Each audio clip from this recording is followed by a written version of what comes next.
You sure you're in the right place, sir? The words cut through the air like glass. Seconds earlier, Jamal Rivers, a well-dressed black man in his early 30s, had stepped into Grand Line Motors, one of downtown LA's most exclusive car dealerships. Today was supposed to be the best day of his life. After years as a top software engineer in Innovation Bay, he was ready to buy his dream ride, a jet black Aston Martin Vantage. Sleek, powerful, worth every dollar he'd worked for. But the moment Jamal walked in, he felt it. The stares, the stiffness in the air. Salesmen in tailored suits glanced at him, then turned away. A few customers looked him up and down like he didn't belong there. He ignored them, heading straight to the centerpiece of the showroom, the gleaming Aston Martin. "Excuse me," he said to a nearby salesman. The man, tall and clean-cut, forced a thin smile. His name tag read Evan. "Can I help you?" "Yes, I want to buy this car," Jamal said, patting the hood. Evan chuckled doubtfully. "Sir, this is a high-end model. Maybe you'd like to look at something more affordable."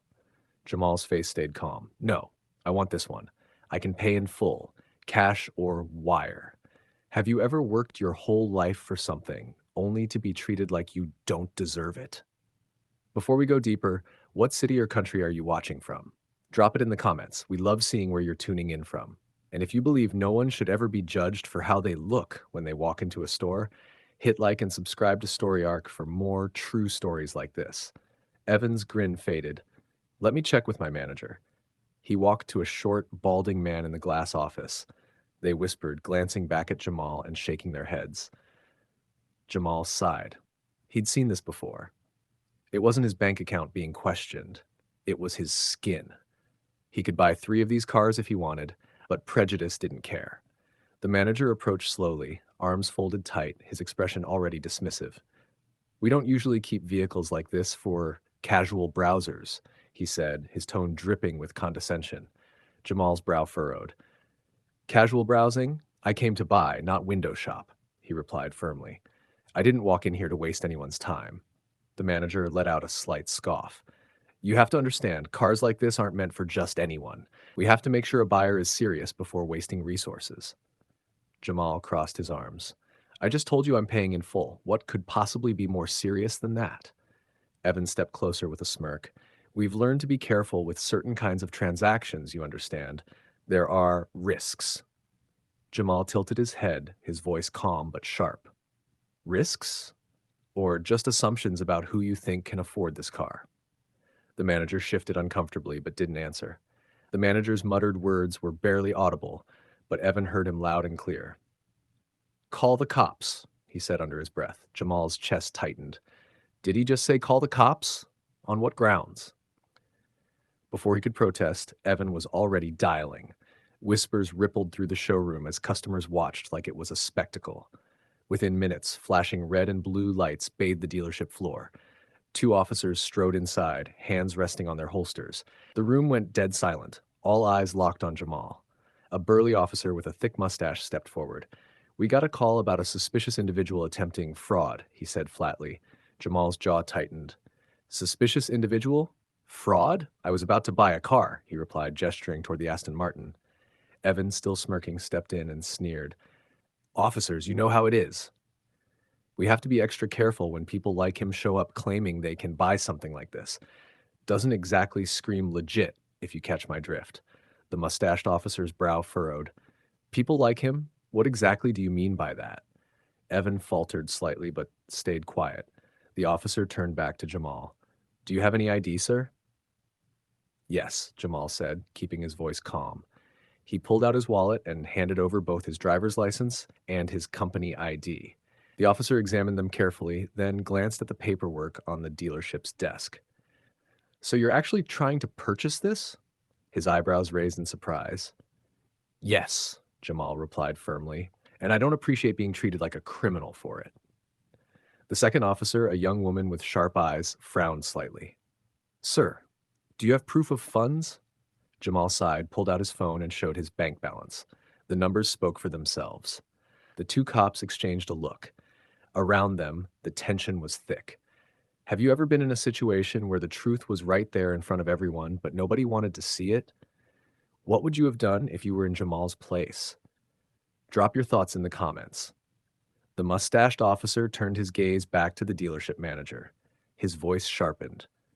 Why exactly did you call us? The manager hesitated, suddenly looking less confident.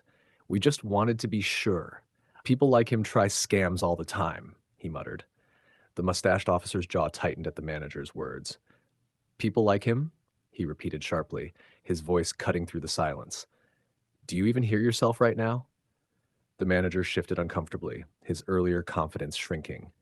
Evan, who'd been smirking just seconds ago, suddenly looked uneasy. Around them, the dealership floor buzzed with whispers. The officer's arms folded across his chest. So let me get this straight, he said, voice firm. A black man walks in, wants to buy a car, has the money to pay, and instead of selling it to him, you call the police? Evan's smirk finally faded. It was just a precaution, he mumbled. The young female officer shook her head. Sir, what you did is racial profiling, and if Mr. Rivers chooses to, he can press charges. Jamal's lips curled slightly into a smirk. Oh, trust me, he said evenly. I will. At that moment, a voice from the showroom broke the tension. An older white customer stepped forward, his face red with anger. I saw the whole thing, he said loudly enough for everyone to hear. This is disgraceful. You judged this man the second he walked through the door. Is this how you treat paying customers? If that's how you do business, I'm taking my money elsewhere. One by one, other customers began murmuring in agreement. Some turned and left. Others pulled out their phones and started recording. By the time Jamal stepped outside the showroom, the damage was already spiraling beyond those walls. It didn't take long for the footage to hit the internet. Within hours, clips of the confrontation went viral. Social media erupted, condemning the dealership's behavior. Hashtags exploded, posts poured in, and Grand Line Motors was trending nationwide for all the wrong reasons. Meanwhile, Jamal met with his attorney, who had no doubts about what came next. This isn't just mistreatment, the lawyer said confidently. This is discrimination. Plain and simple. You have every right to sue, and it's a strong case. Jamal leaned forward, steady and resolute. Then that's exactly what we'll do. By midday, the dealership's corporate office scrambled to contain the fallout. A public apology was issued, dripping with desperation rather than sincerity. But it was already too late. The world had seen enough, and no PR statement could erase the damage. The consequences were swift. Evan, the salesman who had dialed the police, was immediately fired. The manager, unable to withstand the outrage, resigned under pressure, and customers who had once been loyal vowed never to return. As for Jamal, he refused to let the ugliness define him. The very next day, he walked into another dealership, one where he was treated with the courtesy he deserved. Within hours, he drove off in the gleaming Aston Martin he had worked years to earn. The wind rushed against his face as he sped down the open highway, a small, satisfied smile forming on his lips. This moment was no longer about the car. It was about principle. Justice had been served. Later that same evening, Jamal received an email from a well-known journalist at a major outlet. They wanted to interview him about his experience. He agreed, knowing that telling his story might prevent others from enduring the same prejudice. Change had to begin somewhere. The fallout only deepened. Once a thriving business, Grand Line Motors saw its sales collapse as former customers turned their backs. It wasn't long before the dealership was forced to close its doors completely, its reputation left in ruins. Jamal didn't gloat. He hadn't gone looking for a fight. All he wanted was to buy a car. But by standing his ground, he exposed an ugly truth about discrimination in business. And in the end, justice wasn't just done, it was done publicly and without question. If you believe dignity and respect should never depend on skin color, hit that like button and subscribe to Story Arc for more powerful stories that reveal what justice really looks like.